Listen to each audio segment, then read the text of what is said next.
with the National League West. Obviously, this is a very top-heavy division, I would say, with two possibly of the two best teams in the whole of the National League. I'll get this one started for obvious reasons. I'm a little biased. There's no doubt about it. I'll put my hands up and admit it.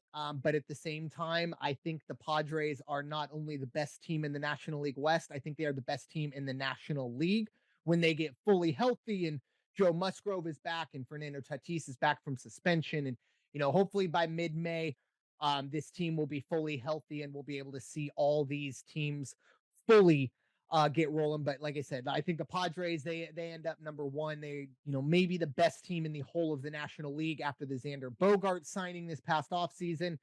Obviously, number two, you got to bring up the Dodgers.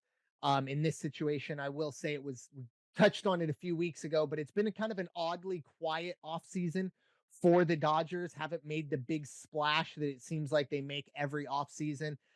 Maybe looking ahead to next offseason, but I won't get into that. But it was very quiet for them. I still expect the Dodgers to make the wild card. Probably going to be the fourth best team, at least seeding wise. I don't think record wise. I think they'll be probably the second or third best team in the National League record wise. But with the way the playoffs are set up, they're going to get that wild card spot, that four seed. Yes, that four seed, excuse me. And in third place, I expect the Giants to keep going. This is a team that they had a 24-hour span where they thought they had Aaron Judge. That didn't happen. And then they had about almost a full week, it felt like. They were dealing with the Carlos Correa saga. Didn't get him either.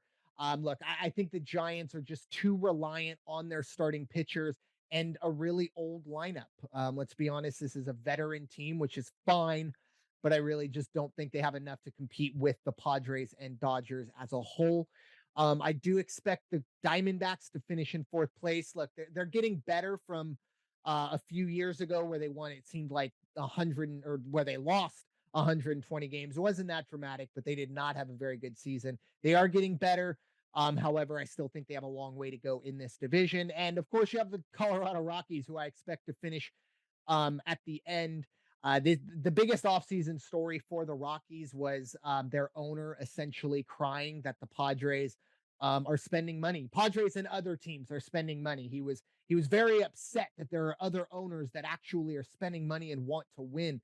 Yeah, that was their biggest story of the offseason. So I'm slotting them into last place. I love Bud Black. I think he's a fantastic manager, but there's only so much you can do with. Look, I love Chris Bryant. He played baseball or college ball about a mile, 2 miles from where I'm sitting right now, but it's baseball. You can't have one player carry the entire load. So, yeah, once again, give me the Padres, Dodgers, Giants, Diamondbacks, and the Rockies. Brianna, what are your picks for the predicted order in the National League West? So I'm gonna go backwards. Oh, okay. That works. But I'm gonna go backwards. So honestly, yes, Arizona has done quite well in off seasons. They're getting better, but I do not see them leaving fifth. Honestly, I don't see them leaving fifth because you got to remember Coors Field is very hard to play at, especially for pitchers. So that's why I'm keeping Colorado in fourth at the moment. Granted, this could change somewhere through the season, and I don't believe in either of these teams. Yeah, I don't think you're not putting them higher than third, essentially. No. And even if I am in the state of Diamondbacks, Yeah. I do not see them leaving fifth. They can get fourth, but I honestly do not see them leaving fifth. Giants, I agree with wholeheartedly that they're going to be third.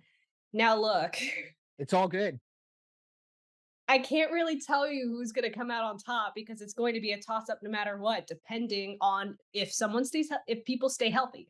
Like with the Yankees, they could potentially finish second or third in their division if they don't stay healthy. So that's why I can't exactly choose between the Dodgers and the Padres. Okay, You know let's play how about everyone's who I healthy? Everyone want. stays healthy. Everyone stays healthy. I know that's not going to happen, but let's play the everyone stays You know who healthy. I want. Yes. But who do you think?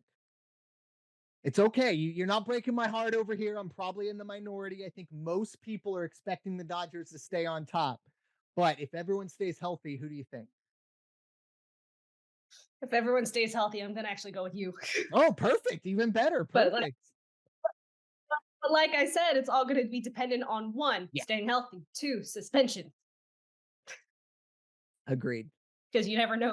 It's Yeah, okay, suspension well, we don't need to mid-season. bring up more suspensions, on that. Let's get the Hey, first hey, one to be figured out. fair, you brought up possible Dodger offseason next season, and I knew That's true. exactly what you were That's alluding true. to. But don't even. That's true. Alright, we're even. We're even. Fair enough. I will allow it. But yeah, I think the West is going to be a two-team race. Like you said, obviously health is going to be a big factor there. In terms of the over/under win totals, you have the Dodgers sitting at 96 and a half. Look, personally, I'm going to go under. Obviously, this is a team that won 111 games last year, but they also had, Trey Turner, Cody Bellinger, and just a host of others that I think, would really help towards that. I think they go under 96 and a half. I have the Padres over 93 and a half. And then the Giants at 81 and a half. I have them as an under, but not by much. I could see them going 81 and 81, which would put them under. So give me the under. And then Arizona 74 and a half. I like them going over. Obviously, I think they're going to be a little bit better than most people believe. And Colorado as well. You brought up the Coors Field effect. I like them going over the 65 and a half. I think towards the end of the season, we are going to kind of see the Diamondbacks and Rockies fighting it out to see who gets out of the cellar, and you could see some wins stolen in that. So give me that over for the Rockies. But Brian, do you have any over under picks on the National League West side of things? Honestly, I do agree with Colorado that it's definitely most likely going to be over just because of home games. Yeah, Definitely not against National League West teams. They're probably going to suck. yeah, But other than that, nobody else is really going to be used to the elevation just because of the fact that they don't get to play at Coors Field as much as the National League West teams do. yep, And then Padres, I see going over. Dodgers, I think are going to stay. yeah. I don't think they're going to go under. I don't think they're going to go over. I think they're going to just stay put. Gotcha. Yeah, it's going to be an interesting NL West going forward. Obviously, like I said, those two teams at the top are going to be fighting it out. And I think the Giants feel pretty comfortable. I mean, obviously they wanted, think about second place. They had a great year a few years ago, but I don't see that continuing this season, or should I say, resurrecting again later this season. So moving on to the second segment, we're going to be talking about obviously